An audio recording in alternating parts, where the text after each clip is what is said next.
Good morning, good afternoon, or good night, and welcome to Command Power, the show in which we discuss all things Magic the Gathering with a focus on Commander. And today we have another episode in our Spoiler Spotlight series in which I talk about, well, spoilers and tell you what my thoughts are on them. But before that, just a quick reminder to click subscribe if you enjoy my videos. We're well on our way to 1 million subscribers and your support means everything to me. And today we're going to be talking about the first card we've seen from the upcoming Jurassic World Universes Beyond, and it's Indominus Rex Alpha.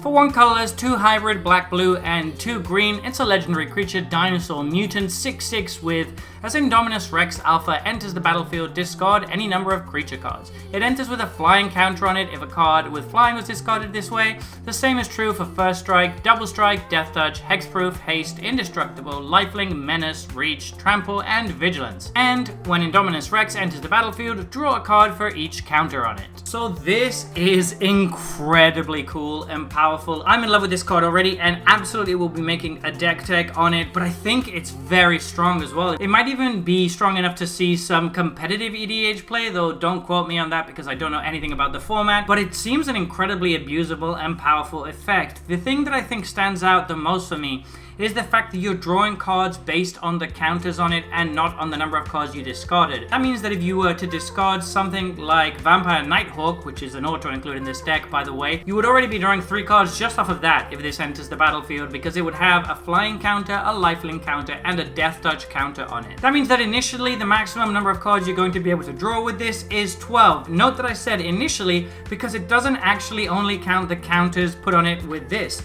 If you have a triggered ability that's going to put counters on a creature as it enters the battlefield, say something like the Great Henge, you can stack it so that the Great Henge ability resolves first, putting a +1/+1 counter on it, which will draw you another card from this. That has really big implications because there's a bunch of cards where you can put counters on creatures at instant speed or that trigger off a creature entering the battlefield, and you can just go absolutely nuts with those kind of cards and this, and it'll be massive as well. Obviously, when looking at these abilities, one of the best ones you want is Hexproof. That's going to be great with Indominus Rex, but there's really all sorts of combinations you can get. In these particular colors, something like Haste is a little bit harder to come by, but most of the other ones should be fairly easy to find. Double Strike might be a bit difficult too, on second thought. That being said, I think it's very easy to get this into a massive monstrosity that draws you like 6 or 7 cards when it enters the battlefield, and you probably only have to discard 2 or 3 cards to do so because your cards are going to have multiple keywords on them. Basically, that's going to be your entire deck. It just seems like a very powerful Voltron style commander that also provides you really strong card advantage when it enters the battlefield. Maybe I'm missing something, but it seems absolutely insane to me. It also seems like it's going to work really well in +1/+1 counter decks, which is obviously really good. Not to mention that if you have something like Doubling Season out, you can go really nuts by getting double the amount of counters that you would be getting normally with this, thus drawing double the amount of cards. There's just so many different things you can do with +1/+1 counters, or any kind of counter really, where this I think is going to be a very powerful commander, and I see this dominating as one of the best Sultai commanders we've ever seen. Do you agree with me on this? Am I going crazy? Is this as good as I'm giving it credit for? Please do let me know. So there you have it. Those have been my thoughts on this new spoiler. What do you think about this card? Please let me know in the comment section below. I read all comments and respond to all of them too.